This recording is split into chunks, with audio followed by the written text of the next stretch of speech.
శిఖరాలకు సవాళ్లు, విద్యార్థుల విజయాలు. పూర్తి వివరాలకు చదవండి రేపటి సాక్షి దినపత్రిక. వెంకటేశ్వర స్వామి పవిత్రతను దెబ్బతీశారు. ఎన్నోసార్లు చెప్పాం. అక్కడ ఎంత దుర్మార్గంగా ప్రయత్నం చేశారంటే అంత దుర్మార్గంగా ప్రవర్తించారు. కడాన అన్న దానంలో క్వాలిటీ ఆఫ్ ఫుడ్ లేకుండా చేశారు. దేవుని దగ్గర పెట్టే ప్రసాదం అపవిత్రం చేసే విధంగా ఓసారి బాధేస్తుంది. నాసి రకమైన ఇంగ్రీడియంట్సే కాకుండా ఎనిమల్ ఫ్యాట్ కూడా వాడారని, ఏది గీకు బదులు. ఈరోజు స్వచ్ఛమైన గీ తెమన్నాం, ప్రక్షాళన చేయమన్నాం. నాణ్యత పెరిగింది, ఇంకా కూడా నాణ్యత పెంచుతాం. అల్టిమేట్గా వెంకటేశ్వర స్వామి మన రాష్ట్రంలో ఉండడం మనందరి అదృష్టం. ప్రపంచ ప్రఖ్యాతిగాంచినటువంటి ధార్మిక క్షేత్రం కోట్లాది మంది హిందువుల మనోభావాలను దెబ్బతీసే విధంగా ఈరోజు రాష్ట్ర ముఖ్యమంత్రి చంద్రబాబు నాయుడు లడ్డూ ప్రసాదాల విషయంపైన అనుచిత వ్యాఖ్యలు చేయడం పట్ల టీటీడీ తాజా మాజీ చైర్మన్, తిరుపతి మాజీ ఎమ్మెల్యే భూమన కరుణాకర్ రెడ్డి గారు మనకు అందుబాటులో ఉన్నారు. ఇదే అంశానికి సంబంధించి ఆయనతో మాట్లాడేటువంటి ప్రయత్నం చేద్దాం. సార్, ఓవరాల్ గా చూస్తా ఉంటే ఈరోజు లడ్డూ ప్రసాదాల విషయంలో చంద్రబాబు నాయుడు వ్యాఖ్యలు ఏ విధంగా చూడాలంటారు? చంద్రబాబు గారు రాజకీయంగా మమ్మల్ని దెబ్బతీయటానికి అనేక రకాలైనటువంటి ప్రయత్నాలు చేయవచ్చు, కానీ సాక్షాత్తు వెంకటేశ్వర స్వామిని కూడా రాజకీయ పావుగా వాడుకునేటువంటి ప్రయత్నం చేయటం అన్నది తీవ్రంగా అభ్యంతరకరమైనటువంటి విషయం. చంద్రబాబు నాయుడు చాలా గొప్ప భక్తుడు నేను అని చెప్పుకుంటూ ఉంటారు. ఎందువల్లంటే కోట్లాది మంది భక్తులు ఉన్నారు. 130-140 కోట్ల మంది హిందువులందరి ఆరాధ్య దైవం వెంకటేశ్వర స్వామి. కానీ చంద్రబాబు నాయుడు గారు తానే అందులో ప్రథముణ్ణి అన్నంత గొప్పగా చెప్పుకుంటూ ప్రచారం చేసుకుంటూ ఉంటారు. అలాంటి చంద్రబాబు నాయుడు గారు నిన్న వైఎస్ఆర్ కాంగ్రెస్ పార్టీ మీద, జగన్మోహన్ రెడ్డి గారి ప్రభుత్వం, గత ప్రభుత్వం మీద దాడి చేయటానికి స్వామి లడ్డూలో జంతువుల కొవ్వును ఉపయోగించినారు అనేటువంటి ఒక నీచమైనటువంటి ప్రయోగాన్ని నిన్న వాడినారు. ఎంత అనైతికము, ఎంత దుర్మార్గము, ఎంత అపచారము అంటే ఇంతకంటే అన్యాయమైనటువంటి విషయం మరొకటి లేదు. మీరు ఎన్ని ఆరోపణలు వేయొచ్చు కాక, కానీ సాక్షాత్తు వెంకటేశ్వర స్వామి లడ్డూ మీద కూడా మీరు ఈ రకమైనటువంటి ఆరోపణలు చేసి రాజకీయ లబ్ధి పొందాలా అని అనుకుంటే ఇది సాధ్యమా? మొట్టమొదట ఒక్కటే అని నేను చంద్రబాబు గారికి నా సమాధానంగా చెప్తున్న మొదట, మీరు చేసినటువంటి ఆరోపణ నిజమైతే సాక్షాత్తు స్వయంభూ అయినటువంటి శ్రీ మహావిష్ణువు ఆ చేసినటువంటి వాళ్లను సర్వనాశనం చేస్తాడు. ఒకవేళ మీరు చేసినటువంటి ఆరోపణ అబద్ధం కాబట్టి, ఎందువల్లంటే మీరు రాజకీయ దురుద్దేశంతోనే ఈ ఆరోపణ చేశారు కాబట్టి, ఈ ఆరోపణ చేసినటువంటి మిమ్మల్ని కూడా, స్వామి భక్తుడని చెప్పుకుంటున్నటువంటి మిమ్మల్ని, మీ కుటుంబాన్ని కూడా చంద్రబాబు గారు తగిన రీతిలో స్వామి ఖచ్చితంగా చర్య తీసుకుంటాడు. ఇంతకంటే చెప్పాల్సినటువంటి అవసరం లేదు. మీరు స్వామి భక్తుడని చెప్పుకొని ఈ రకంగా మాట్లాడడం అన్నది ఎంత దారుణమండి. వెంకటేశ్వర స్వామికి సంబంధించి పోటు వ్యవహారాలలో సాక్షాత్తు అక్కడ శ్రీ వైష్ణవులైనటువంటి సద్బ్రాహ్మణుల అమృత హస్తాలతోనే ఆ స్వామి లడ్డు తయారీ కొన్ని వందల సంవత్సరాలుగా, ఆ రకంగా చెప్పాలంటే అన్నప్రసాదాలు అయితే కొన్ని వేల సంవత్సరాలుగా తయారు కాబడుతున్నాయి.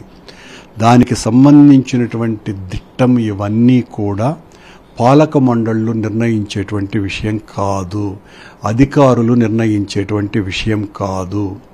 ఇది తరతరాలుగా సాంప్రదాయబద్ధంగా నాణ్యమైనటువంటి పదార్థాలతో అవి తయారు కావాలనేటువంటి నిర్ణయము ఉన్నది, దాన్ని అమలుపరిచేటువంటి సిస్టము ఉన్నది. దానికి తోడు పోర్టులో పనిచేసేటువంటి వాళ్ళు అలాంటిదేదైనా జరిగితే తీవ్రమైనటువంటి అభ్యంతరం పెట్టేటువంటి అవకాశం ఉన్నది, వాళ్లకు ఆ హక్కు కూడా ఉన్నది.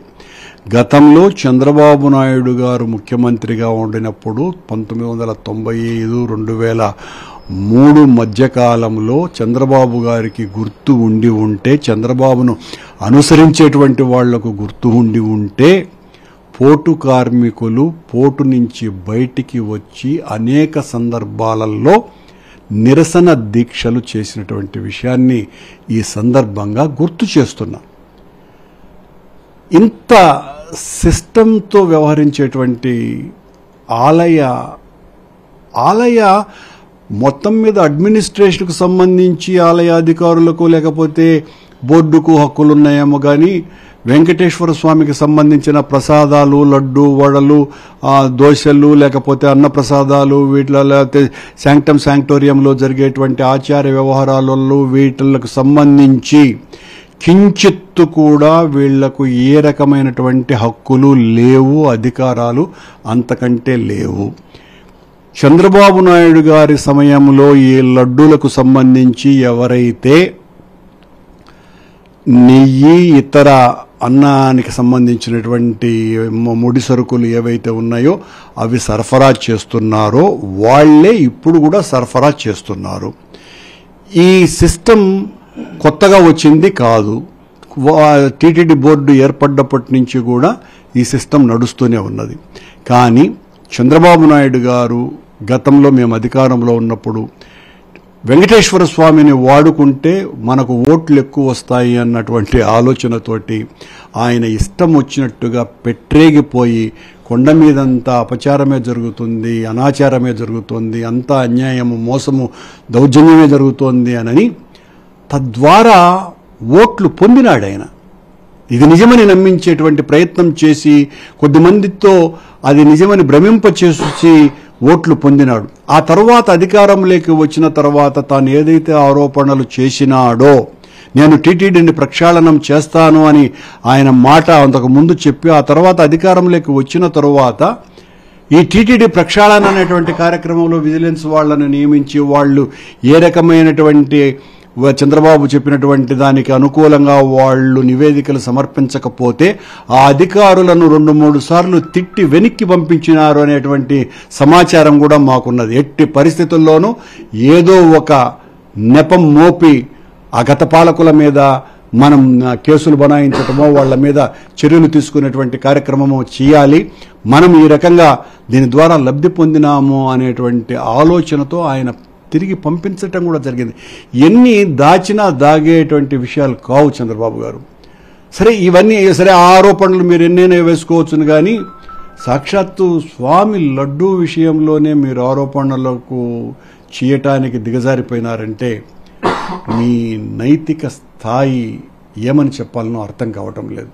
చాలా తప్పిదం, చాలా అపచారం. దీన్ని నిజంగా కూడా సభ్య సమాజమంతా ఖండించాలా. అంటే గత 5 ఏళ్లు లడ్లు తిన్న వాళ్ళందరూ కూడా జంతువుల కొవ్వుతో తయారు చేసినటువంటి లడ్లు తిన్నారా చంద్రబాబు నాయుడు? దీనికి సిగ్గన్నా ఉండాలి ఇలాంటి మాటలు మాట్లాడడానికి. ఎంత బాధాకరమైనటువంటి విషయం. అలాంటి పనికి ఎవరైనా ఉపక్రమిస్తే క్షమించేటువంటి గుణం హిందూ సమాజానికే లేదు. అలాంటి నీచమైనటువంటి కార్యక్రమాలు చేయటం, ఇంత ఆరోపణ చేసినటువంటి మీలాంటి వాళ్ళు చేయగలరే తప్ప భగవంతుని పట్ల భయభక్తులు ఉన్నటువంటి వాళ్ళు ఎవ్వరూ చేయలేరు. దయచేసి ఆ ఆరోపణను విరమించుకోండి, వెనక్కి తీసుకోండి. హిందువులకందరికీ కూడా క్షమాపణలు చెప్పండి. వెంకటేశ్వర స్వామి ఫోటోకు వెళ్ళి మీరు రోజు కనీసం బహిరంగంగా కాకపోయినా మీ ఇంటిలోనన్న స్వామి పాదాల మీద పడి, స్వామి నేను తప్పు చేశాను, నన్ను క్షమించు అని భగవంతుడిని ప్రార్థించుకోండి. సరే, ఈరోజు 100 రోజుల పాలన విషయంలో ప్రజల నుంచి వ్యతిరేకత వస్తూ ఉంది, ఆయన తప్పులు జరుగుతూ ఉన్నాయి. ఈ విషయాన్ని పక్కదారి పట్టించేందుకు ఇలాంటి అస్త్రాలను ఉపయోగించారని అనుకోవచ్చు? అనుమానమే లేదండి. ఎందువల్లంటే ప్రజల యొక్క సెంటిమెంట్ల మీద బలంగా ప్రయోగం చేసి తద్వారా రాజకీయ ప్రయోజనం పొందాలనుకునేటువంటి రాజకీయ నైజం చంద్రబాబు గారిది. చంద్రబాబు గారు ఏ రోజు కూడా ప్రజలను మోసం చేయటం ద్వారా నమ్మించినారే తప్ప తన పాలన పట్ల నమ్మకంతో జనం ఓట్లు వేసినటువంటి సందర్భం లేదు. మొన్న కూడా ఆయన చెప్పినటువంటి మోసపూరిత వాగ్దానాలను అమాయకులైనటువంటి జనం నమ్మటం కారణంగా ఈరోజు అధికారంలోకి వచ్చినాడు. చంద్రబాబు అధికారంలోకి వచ్చిన ఈ 100 రోజులలో తను చెప్పినటువంటి సూపర్ 6లో ఒక్కటి తప్ప మిగతా ఏవి కూడా నెరవేర్చేటువంటి పరిస్థితుల్లో లేడు, చెయ్యడు కూడా. గతంలో 2014లో కూడా ఆయన అధికారంలోకి రావటానికి బాబు వస్తే జాబ్ వస్తుంది, బాబు వస్తే అమ్మాయిలకు అందరికీ సైకిళ్ళు ఇస్తా, కంప్యూటర్లు కొనిస్తా, ఇంటికి ఒక ఉద్యోగం ఇస్తా, ప్రతి ఒక్క నిరుద్యోగికి 2000 భృతి ఇస్తా, ఇలా కొన్ని వందల హామీలు ఇచ్చి ఆ రోజు కూడా జనాన్ని నమ్మించి అధికారంలోకి వచ్చినాడు. వచ్చిన తర్వాత ఆయన చేసినటువంటి వంచనకు వ్యతిరేకంగా ప్రజలు తీర్పు ఇచ్చినారు. ఈరోజు జగన్మోహన్ రెడ్డి గారి మీద వ్యతిరేకతతో కాదు, చంద్రబాబు చేసినటువంటి వల్లమాలినటువంటి హామీలను నమ్మి జనం ఓహో జగన్మోహన్ రెడ్డి గారి కంటే చంద్రబాబు ఇంకా చాలా ఎక్కువ చేసేటట్టుగా ఉన్నాడు అనేటువంటి నమ్మకంతో ఆయనకు ఓట్లు వేస్తే వేసిన 2వ రోజు నుంచి వాళ్లకు తీరని ద్రోహం చేస్తూ పరిపాలన సాగిస్తున్నాడు. అదే జగన్మోహన్ రెడ్డి గారు 2019కి ముందు ఎన్నికల్లో ఇచ్చినటువంటి వాగ్దానాలను గెలిచిన మరుసటి రోజు నుంచి ప్రతి నెల పరిపూర్ణంగా 5 సంవత్సరాల పాటు దాదాపు 3 లక్షల కోట్ల రూపాయలు ప్రజలకు ఆయన నేరుగా డీబీటీ స్కీమ్ ద్వారా అందజేసినటువంటి వ్యక్తి. అయినా చంద్రబాబు నాయుడు నేను పెన్షన్లు మరింత ఎక్కువ ఇస్తా, 20 లక్షల ఉద్యోగాలు ఇస్తా, ఇలా కొన్ని పదుల అబద్ధాలు చెప్పడం కారణంగా జనం నమ్మినారు. జనం ఇప్పుడు గ్రహించేశారు, అరే చంద్రబాబు మరింతగా మోసగాడు, ఇతన్ని నమ్మటం ఎంత తప్పిదమైందేనని. ఇదేదో నేను వేస్తున్నటువంటి ఆరోపణ కాదు, జనం అందరూ కూడా అనుకుంటున్నటువంటి మాట. ఎన్నికలకు ఇంకా చాలా సమయం ఉన్నది, తగిన రీతిలో ప్రజలు బుద్ధి చెప్పే రోజు రాకుండా పోదు. Thank you sir. కోట్లాది మంది హిందువుల మనోభావాలతో ముడిపడి ఉన్నటువంటి లడ్డూ ప్రసాదాల అంశం సంబంధించి చంద్రబాబు నాయుడు చేసినటువంటి వ్యాఖ్యలు వెనక్కి తీసుకోవాలంటూ టీటీడీ మాజీ చైర్మన్ భూమన కరుణాకర్ రెడ్డి గారు చెప్తున్నారు. కేవలం చంద్రబాబు నాయుడు మోసపూరిత హామీలను అమలు చేయలేక క్షుద్ర రాజకీయాల్లో భాగంగానే ఈరోజు ఇలాంటి ఆరోపణలు చేస్తున్నారంటూ ఆయన తీవ్ర ఆగ్రహం వ్యక్తం చేస్తున్నటువంటి పరిస్థితి ఇక్కడ కనిపిస్తూ ఉంది. కెమెరామెన్ ఎల్ఐతో విజయమూర్తి, సాక్షి టీవీ, తిరుపతి నుంచి.